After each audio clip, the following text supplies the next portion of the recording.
सनातन धर्म ज्ञान गंगा चैनल में आप सभी का स्वागत है। मेरे प्यारे कृष्ण भक्तों, आप सभी को जय श्री कृष्णा।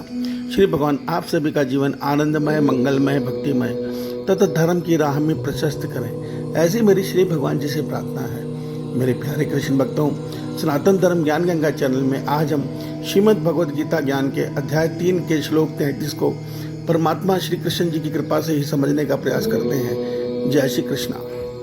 मेरे प्यारे कृष्ण भक्तों, अध्याय 3 के श्लोक 33 में भगवान श्री कृष्ण जी अर्जुन के माध्यम से हम सभी को यह संदेश दे रहे हैं कि हे अर्जुन, मेरी सृष्टि के समस्त प्राणी प्रकृति को प्राप्त होते हैं, अर्थात हर मनुष्य प्रकृति के परवश हुआ अपने कर्म करने को विवश है।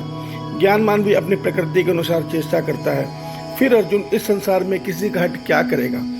मेरे प्यारे कृष्ण भक्तों, इस सच को समझकर हमें यह सत्य पता चलता है कि परमात्मा की सृष्टि के कर्म विधान में कर्ता केवल ईश्वर ही है, जो अपनी प्रकृति अर्थात 3 गुणों के धागे से हर मनुष्य को उसके कर्म के प्रारब्ध के अनुसार नाच नचा रहा है। मेरे प्यारे कृष्ण भक्तों, श्री भगवान जी हमें इस श्लोक में यही गूढ़ रहस्य समझा रहे हैं कि इस सृष्टि का हर प्राणी अर्थात हर मनुष्य, हर प्राणी परमात्मा की प्रकृति के 3 गुणों के अधीन है, सत्य रज तम।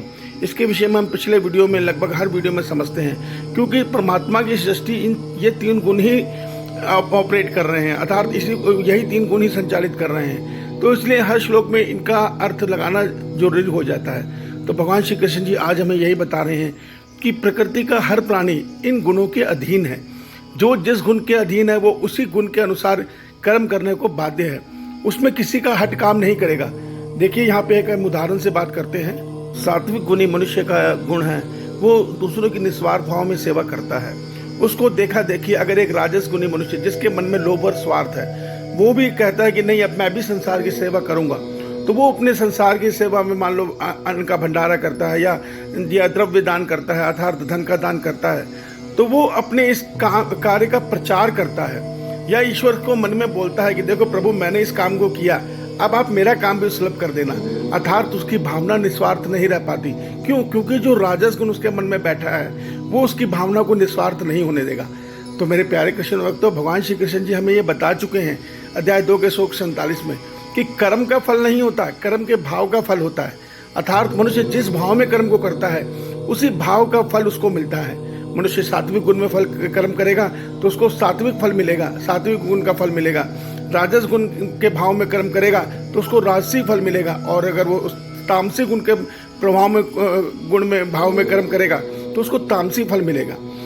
तो इस रहस्य को समझिए। रहस्य यही है, हम जिस भाव में कर्म करते हैं हमें उसी भाव में कर्म फल प्राप्त होता है। जो राजस गुणी है उसको फल प्राप्त होता है, वो धन लाभ करेगा, धन का दान करेगा, अन्न का दान करेगा, तो उसने चाहत रखी मन में कि मुझे भी अच्छा प्राप्त हो, तो उसको उसके चाहत में ईश्वर स्वयं नहीं आएंगे, उसके हृदय में अपने प्रति प्रेम नहीं जगाएंगे, उसके हृदय में सच्चा ज्ञान, तत्व ज्ञान नहीं देंगे, बल्कि उसको संसार की माया चाहिए तो माया दे देंगे। या तू माया में ही लिप्त रहे, तेरे को ये माया ही चाहिए तो तू माया में लिप्त रहे। और जब माया साथ आती है, राजस गुण आता है, तो साथ में लोभ और स्वार्थ को और बढ़ा देता है। फर्ज करिए हमने कोई काम फल की इच्छा से किया और हमारे मन में पहले राजस गुण में जो लोभ स्वार्थ का नंबर था वो 10 था, तो उस कर्म को करने के बाद वो 10.1 हो जाएगा, अर्थात वो राजस गुण हमारे अंदर बढ़ जाएगा। इस प्रकार जन्म जन्मांतर तक कर्म करते हुए हर कर्म के द्वारा हमारे अंदर ये गुण बढ़ते हैं। और लोभ और स्वार्थ के अधीन हुआ वो मनुष्य कब लोभ और स्वार्थ के कारण पाप जनित कर्मों में लिप्त हो जाता है, उसको स्वयं को नहीं पता चलता। वो अपने सब धर्म से भटक जाता है। अर्थात एक वैश्य है, अर्थात व्यापारी है, तो वो अपने व्यापार में लोभ और स्वार्थ के अधीन होकर बुरे कर्म अर्थात बेईमानी पे उतर आता है। वो हर काम में यह समझता है कि सामने वाला अगर कोई मैं मिलावट करता हूँ इससे मेरा धन लाभ बढ़ेगा, मगर वो ये नहीं सोचता कि इसके द्वारा दूसरे मनुष्य की हानि होगी, उसका स्वास्थ्य खराब होगा या उसके भवन निर्माण में उसका भवन कच्चा बनेगा।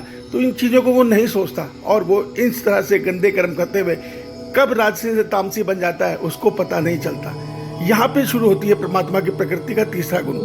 सर्वप्रथम ऐसा मनुष्य जब मरता है, घोर राजसी मनुष्य, परमात्मा की प्रकृति उससे हिंदू धर्म, सनातन धर्म छीन लेती है और उसको अन्य धर्मों में जन्म दे देती है, जहाँ पे परमात्मा की भक्ति का अधिकार नहीं है।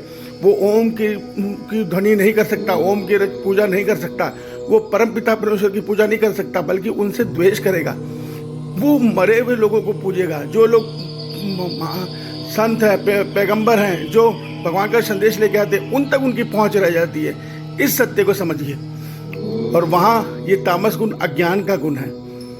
वहाँ पे वो सत्य ज्ञान से दूर होकर अज्ञान जनित धर्मों को धारण कर लेगा, और उन अज्ञान जनित कर्मों के कारण वो गलत कर्म करेगा और वो पशु की योनि में गिर जाएगा। ये चक्र सदैव से चल रहा है, चलता रहेगा। भगवान कहते हैं यहाँ किसी का हट काम नहीं करता।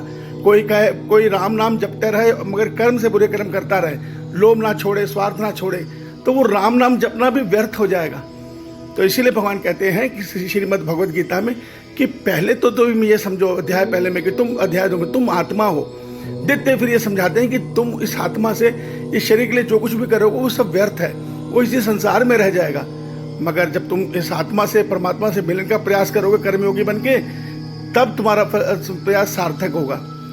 तो इसलिए राम नाम भी जपना है, कृष्ण की भक्ति भी करनी है, तो सर्वप्रथम लोभ जनित राजस गुण को खत्म करना पड़ेगा और निज स्वार्थ को त्याग कर केवल परमात्मा की निस्वार्थ भक्ति करनी है, निस्वार्थ भाव में संसार की सेवा करनी है।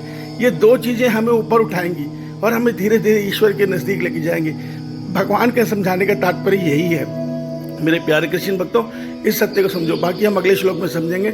जय श्री कृष्ण।